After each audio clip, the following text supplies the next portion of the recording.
But we are finishing up with we finished action potential and how the nerve travels down the signal travels down the neuron. We are now going to talk about the synapse, where the signal changes from an electrical signal to a chemical signal. So mostly we've been discussing how the signal travels down an axon, and we're going to mention a little bit about the dendrites and how the dendrites pass the signal.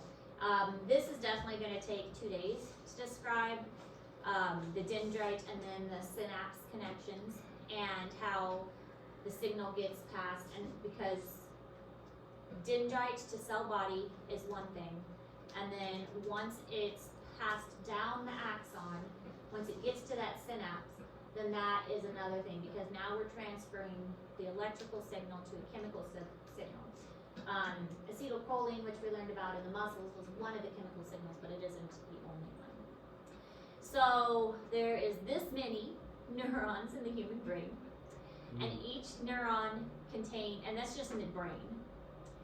Each neuron contacts about 1,000 cells, which is a lot of cells. And it forms 10,000 connections or cells, so that gives you an idea of how many synapses there are. So the cells and the synapses have to talk to each other, and that's where the receptors come in, and the signals are being passed, and the receptors are receiving them.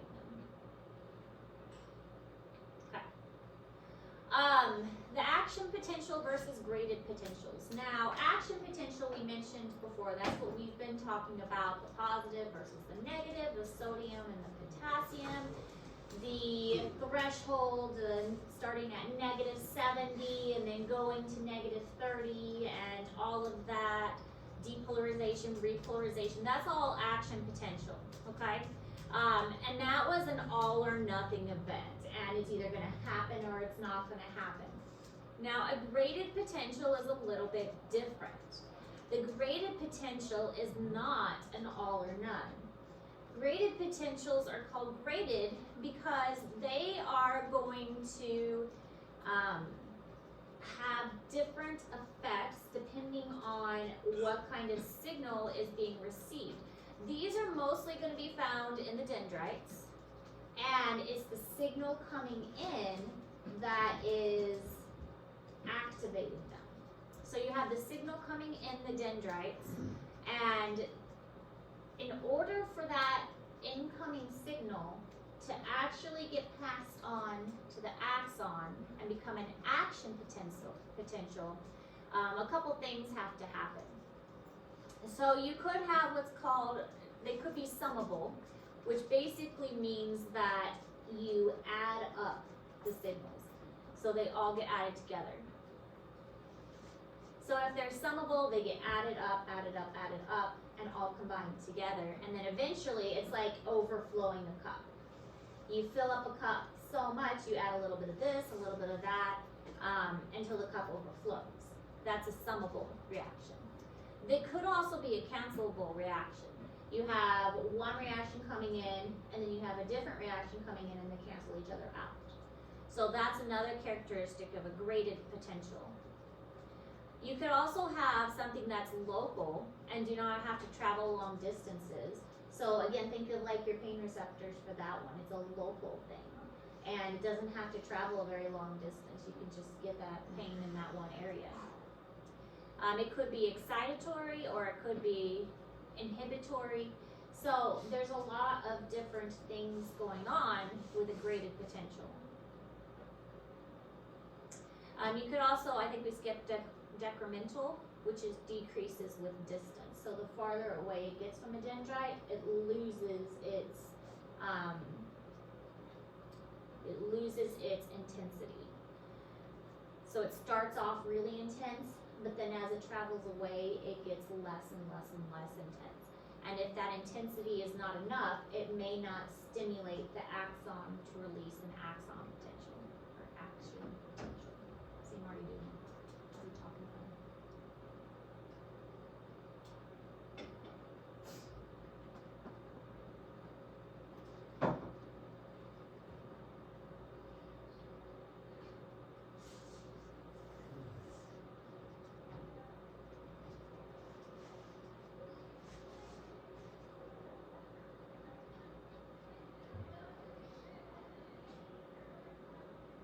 Did you at least enjoy watching the game? I watched until the parts I watched I enjoyed. But my mom requires, like I said, such intensive care. Oh, I mean like, because you're at our game on Friday. Oh, your game. Yes, I enjoyed your game quite a bit. You guys did a fabulous job. I love watching you guys. Carter had a good game.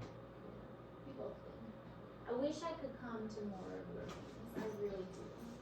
I love cheering you on. So it sucks about having kids. No, and see, the kids were gonna come up on Friday too, but then with the sick one, we just couldn't. But yeah, I love cheering guys.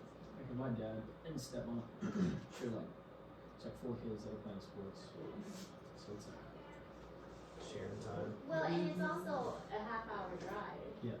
And so, I mean, as it was, I had the science night on Thursday, and then the dance on Friday, and so that was 2 nights,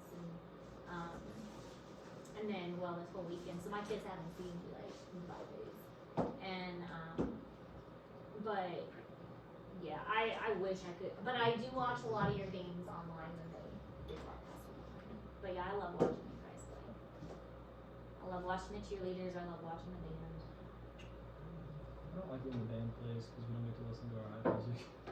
Because we make a playlist and we listen to it, and then instead the band plays music. I'd rather listen to the band because none of the songs are in the hype list. Because all of them just denied it. They didn't like the music. But that was a really close game. But yeah, it's a good game. Yeah, and you guys were back and forth so much, and it was like, who's gonna win? I think the most underrated player going into that game is Miles. This is a tough horse. I liked how they let Hunter walk out, Mm-hmm. and then, That was, yeah. I think before the game, as soon as all I carried a picture frame was like. Oh my big goodness, difference. that broke my heart. I just wanted to just jump down from the bleachers and hug him.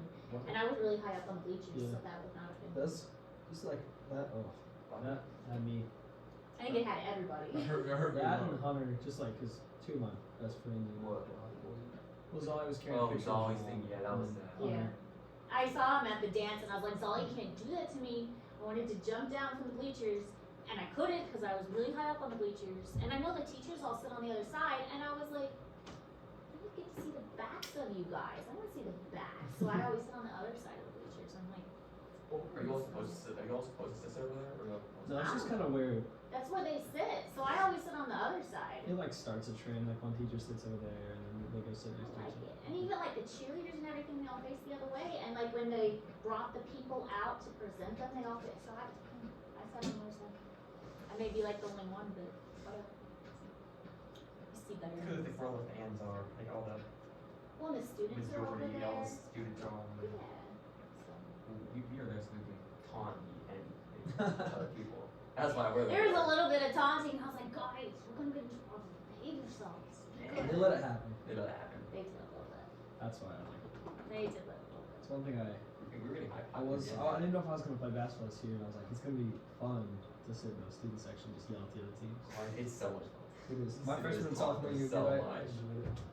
It's great. The other cheerleaders, like, they stood on one foot every time there was like a free pointer. I'm not Free good. I'm not good with the terms. I'm learning. Yeah. And I was like, that looks very difficult. That looks like why they would do that. I do remember the opposing cheerleaders was trying to start chanting in like Starbucks. Yeah, all of us doing like the to yell blocks. over him. Yes. Yeah. Well, and then they had one like jumpy cheerleader who did all these flips, and so then our cheerleaders like, okay, we can do that too. Well, Yeah. Darian There does you the go. same thing every time. He does. She can't do like a different thing. You can't do more than one. I mean, good for her for doing that. Yeah. All right. Well, I was very proud of you. It was a good game. I enjoyed it a lot. I not do this. Carter almost had a double. I didn't almost Almost have had a double. Why? How about you? How many you have? What? 6. How many boards? By 4. Wyatt. Sorry, we have off games. Bud. You can't be. Gotta get Dave Wyatt. That's why Carter was there to rebound for me when it wasn't. Something like I that. would have had 10 boards. What was he telling y'all that kind of at the end of the first half, like go missing like 70% of your shots? Oh, he's like, he came in and locked him at halftime. He said, "We just put on an offensive clinic," and he's like, "I'm being sarcastic." Something like that, man. Y'all were missing. We were like, oh. No, Trey's probably missed 4 layups in Dude, the it first was quarter. so tough. We I were was like, like, oh my god. I knew we were gonna start hitting shots at some point. Yes, at some point, like, okay, eventually. I think like, after Tracy's done, he also started hitting a lot more. Yeah. Did he make you guys come to the game or the dance? No. Okay, I was gonna say, I was like, did he tell you guys? Because a lot of the basketball players showed up to the dance, and I wondered if he Because like they were already there. told I was you. there for like 2 seconds. Yeah, the dance was not. Prom is Yeah. really the only fun dance. Well, the dances are what you make of it. If you make them good, they will be good dances. They're what you make of them. If you all show up and all dance and have a good time, it will be fun. That's what you make of them. The homecoming dances are normally kind of fun because they're outside, but like just the vibe inside the commons isn't very. Yeah, The gym would be a better idea. They don't really want to play in the gym like that. that's why. I think my sophomore year is the best court we're gonna get there. I had for a while. Yeah, Taylor was a senior. There's a lot of people there. A lot. The prom normally everyone dances and everyone goes to prom because you can only Prom, go. yeah. Yeah, Sorry for but it's what you make of it though. If you go and you decide to have fun and you all go, then it'll be fun. I make fun wherever I go. I chase armadillos and catch them.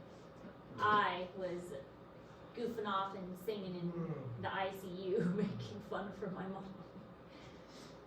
Anyways, we watched a scary movie at 3 a.m. to distract me. What did you watch? I don't like scary. It was called Motel Hell. It was quite interesting. She loves scary movies and I do too, so I've seen Holy. it. My mom said she's watched it one time and then she got scared and never watched it. I've watched maybe one horror movie. Oh, my mom and I The love Conjuring. horror movies. I've seen. Oh, is it the where they had blindfolds on? I've never seen pretty much any scary movie. Yeah, so basic, I stayed Saturday night and I stayed Sunday night. It is great. And we were pretty much up the whole night. I haven't pulled an all-nighter since I was in college. Ooh, Well, actually, since I had newborns. I can't pull one like this. Like, I would say, okay, I'm gonna pull one in like, Last, like 3 no, hours go to bed. Saturday night, it was literally, I didn't get to sleep till 5 a.m. There was one night with my friend. We were probably 13 years old. We played video games. We just kept going. And then we look at our phones. And it was like 6 a.m. and we're like, ooh. Woke up at like 11. I was so tired. You pull a couple all-nighters in college, Great. but, yeah. Newborns, that was the other time I did a couple all-nighters for a sick kid. But yeah, I haven't done it since then, so it's been a couple years. Anyways, alright. Okay, threshold and depolarizing gradients. So here's the 70 mark that it's normally at, hyperpolarization. So this is in Google Classroom. It's talking about some of the different kinds of polarization, and summation is the building up, so it gets bigger and bigger and bigger until it's eventually going to break that threshold. So summation is something that is not found in an action potential. The hyperpolarization is going way down, and so some of them will hyperpolarize, and then some of them will also cancel out. So here's an example of a summation. So here's our first stimulus, here's our second stimulus, but they can be added together to be summed up, and that's what a summation is. So you're putting the two together to make a bigger one. And if you keep adding them together, eventually the potential is going to be great enough to stimulate the axon to carry the action potential. Here's an example of an inhibitory response where you have one and then you have another response, a hyperpolarizing one and a depolarizing one, and they cancel each other out. So as they're canceled out, it's inhibiting the response. So it's kind of neutralizing it. How do they cancel each other out if they're not the same size? It's just that the fact that there is a positive and a negative force, and positive and negative in this case are going to cancel each other out. So the lowest hyperpolarization gradient potential can go is at -80. I'm not sure if that's the lowest, Why is it why is it? but that's just what typically the body does. I'm not sure if that's the lowest. All right, Is so it good? Functions of graded potentials, integration, it's the decision making at the cellular level. So it's trying for the cells are trying to say, hey, we need to pass on this information, and is there enough that we need to do something about it? It's sometimes the signal is really, really strong, and then it's like there's not a lot of thinking that needs to happen. Yes, this reaction needs to take place. But sometimes it's like, well, does our body really need a response from this? Like, say maybe it is not something to do with the muscles. Maybe it's something to do with the digestive system. Does our body need to start digesting this food? And if the answer is yes, then there's going to be enough integrating signals to stimulate the digestive system to start. And all of those signals are going to summate together to start that process. There's terms called postsynaptic and presynaptic. So the synapse is the end of an axon. So postsynaptic, post meaning after. And then presynaptic is before the synapse. So postsynaptic potential is after the synaptic cleft. So that cleft area, that little gap. So anything that's postsynaptic is going to be the potential after that cleft. And then the presynaptic is going to be the potential before that cleft. So we're going to get more into the potentials around the receptors and the synapse. There's the receptor potential is often produced by a sensory transduction. So the receptors are what pick up the chemical signals. When we were talking about like the neuromuscular junction, the acetylcholine was released. There were receptors on the muscle side that picked up the acetylcholine, and they picked up the acetylcholine as it was released into the synaptic cleft. But sometimes those receptors are more sensitive than others. Sometimes they are really good at picking up the chemicals, and sometimes they are not, like they're closed off. Interesting.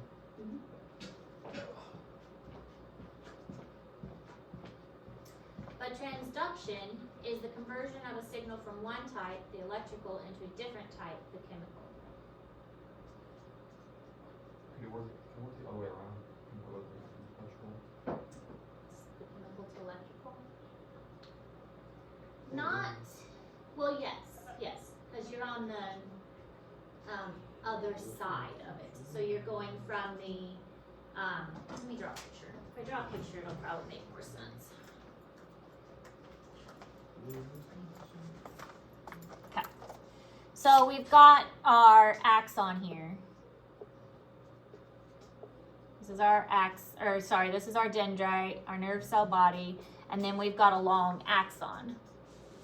And then here's our synapse here, and that's gonna connect with maybe another axon, and then another dendrite. There we go, another synapse. Okay, so this is our synapse, and at the synapse, it's releasing. And then we've got a receptor right there. And so this is taking place like this. Does that make sense so far? This is the dendrites, and then it's going down the axon, and then we got a synapse that's talking to another dendrite and another nerve cell down another axon. Okay? So you asked if it can go chemical to electrical, and so it can, because here's our little chemicals that have gotten released. Let's use a different color.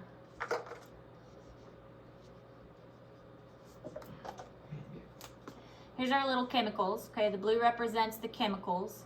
They get released and they get picked up by a receptor. So when they get picked up by a receptor, the receptor is signaled, and that signal gets transferred in here, and then it becomes electrical again. So it does go the other way.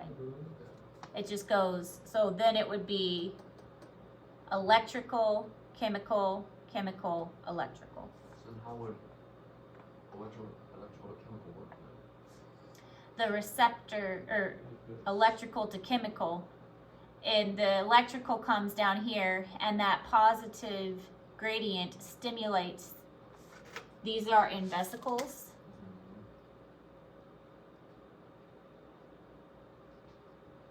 It stimulates these vesicles to come over here and be released.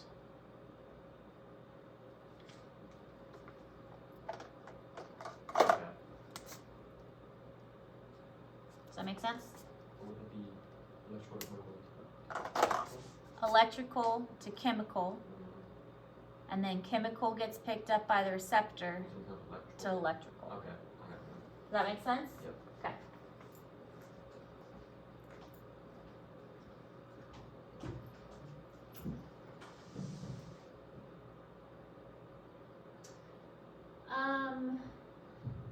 What causes a stimulus could be a lot of different things. Chemical, like something in your body, hormone. A hormone could stimulate the body to do something. Mechanical, like you get pinched or punched. The light, pain, heart, heat or cold, any of that. Receptors may be chemical receptors, mechanoreceptors, thermoreceptors. These are the different receptors we learned about, like in the skin, for instance. Okay. Graded potentials. Graded potentials are found in nerve cell bodies and dendrites. We already kind of mentioned that when I was explaining it earlier. The graded potentials are not found in the axon because the axon only has the action potentials. So the graded potentials have the binding of the neurotransmitter to the receptor, and the receptors are chemically gated again. So the chemically gated, this is a little bit different. With the chemically gated ion channels, they open to allow the chemically gated channels open, and these are what's going to allow the sodium and the potassium or calcium influx. And there's two different kinds of responses here. It gets a little confusing with these words. Excitatory postsynaptic potentials. Postsynaptic, so with postsynaptic, that's here. Postsynaptic, presynaptic. Post, pre. I'll write that on the board. Post and pre. That looks like pie. Pie would taste really good right now. Pre. Okay. So, excitatory postsynaptic potentials, EPSP, or and then there's also inhibitory postsynaptic potentials. So just like the name would suggest, if you have an excitatory postsynaptic potential, it's going to cause the gate or the receptors to open. If you have an inhibitory postsynaptic potential, it's going to cause the receptors to close. So that's how the nerves kind of turn each other on and off. Excitatory is going to cause the receptors to be receptive and open. Inhibitory is going to cause these receptors to close.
What? Methyl potassium with K plus E Huh, efflux. flex,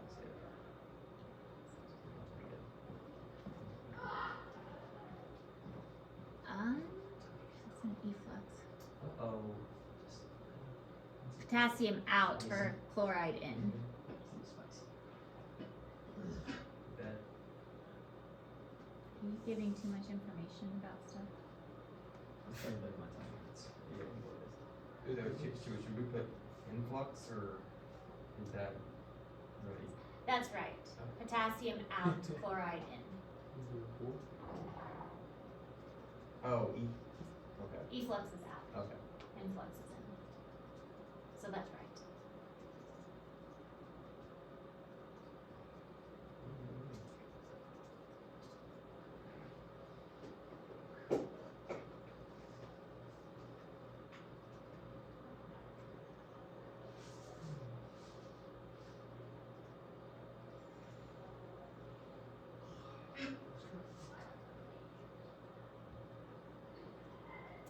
Okay, so if we're looking at the excitatory postsynaptic potential, this causes localized depolarization. So this is, if we're looking at sodium and calcium in the, again, postsynaptic, so in this area, postsynaptic, depolarization events, and individually, unless they occur very close to the axon hillock, nothing's going to happen. May be summed to create a stronger force. So you have to sum them up in order to create enough force to get past that threshold area. Combining them together is going to allow for them to reach that peak needed to create an action potential. Can I can hear that TikTok from over and over. Yes. Huh?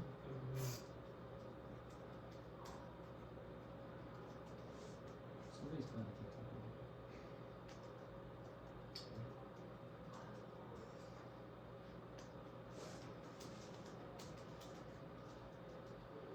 Some quiet. Let's see. I do too. Do you like your Cool. What? What is your secret content?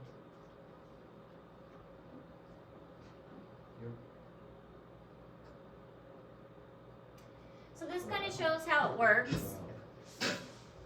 We've got our stimulus, and we've got the sodium that's released, and then here's our postsynaptic neuron. It's stimulated and the sodium comes in, and it kind of degrades and gets less intense as it spreads out.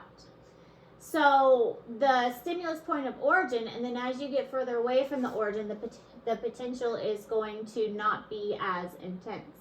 So by the time it gets to the axon, is it strong enough to actually stimulate the axon?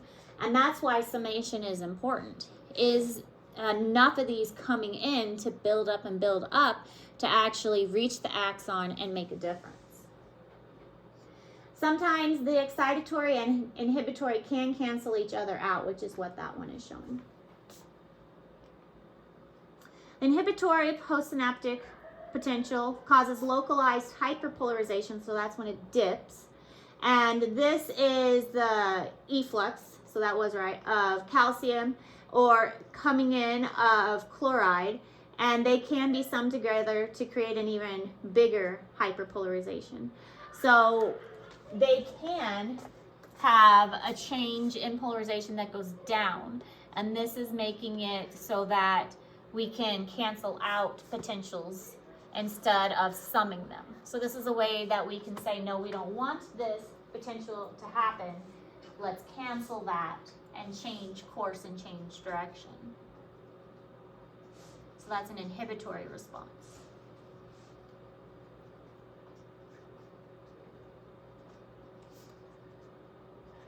What's the Cl minus stand for? Chloride, and chloride's negative ion in this case. And K is potassium. K is potassium.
The postsynaptic potentials that are caused by neurotransmitter chemicals can be either depolarizing, often but not always resulting in an excitatory postsynaptic potential, or EPSP, or hyperpolarizing, resulting in an inhibitory postsynaptic potential, or IPSP.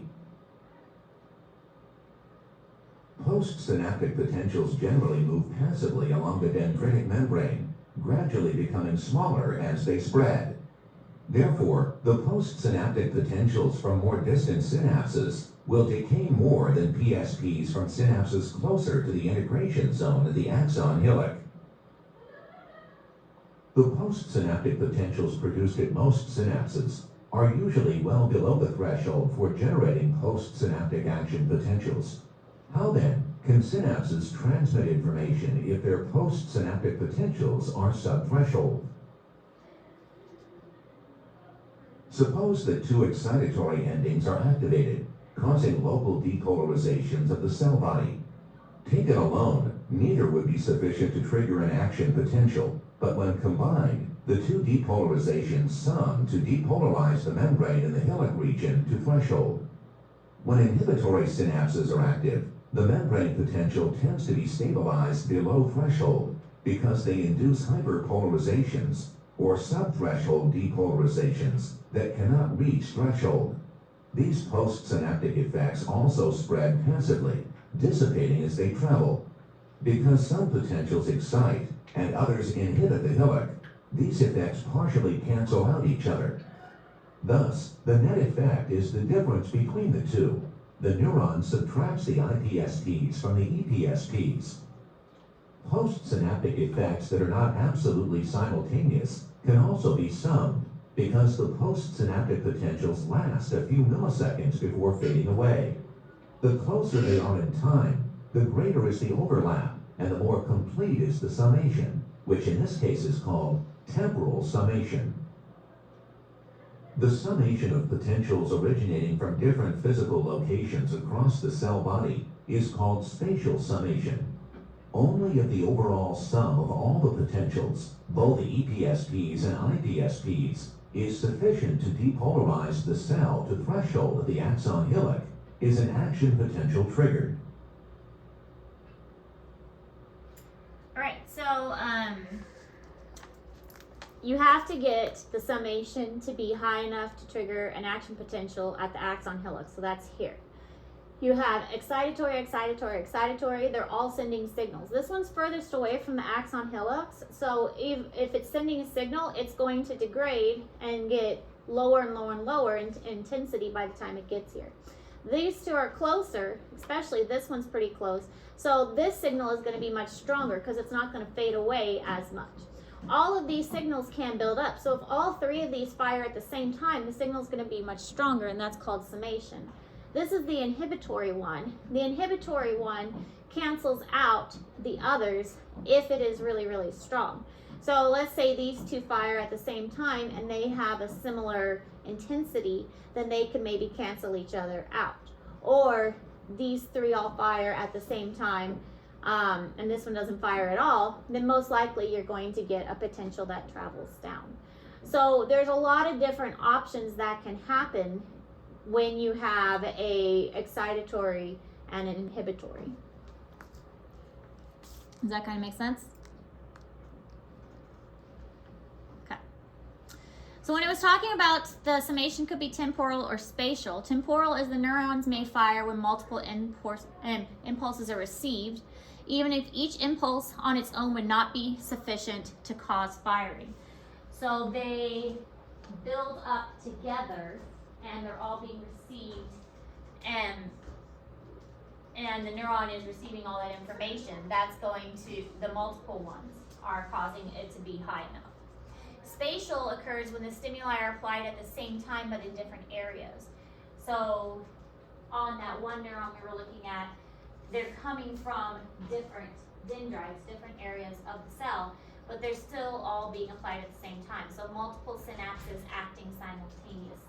That will allow for a very high summation.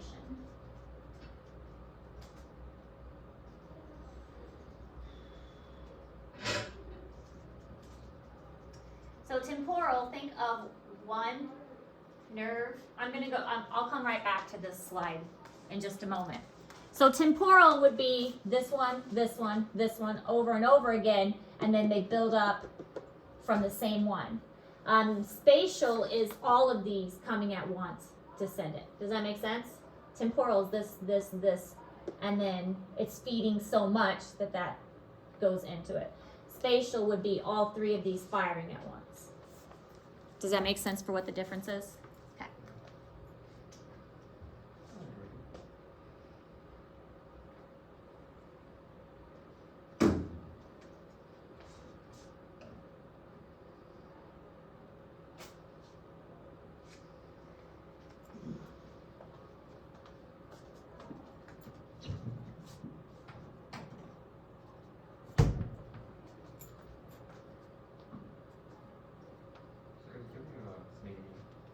I do have Sunny D. You don't need.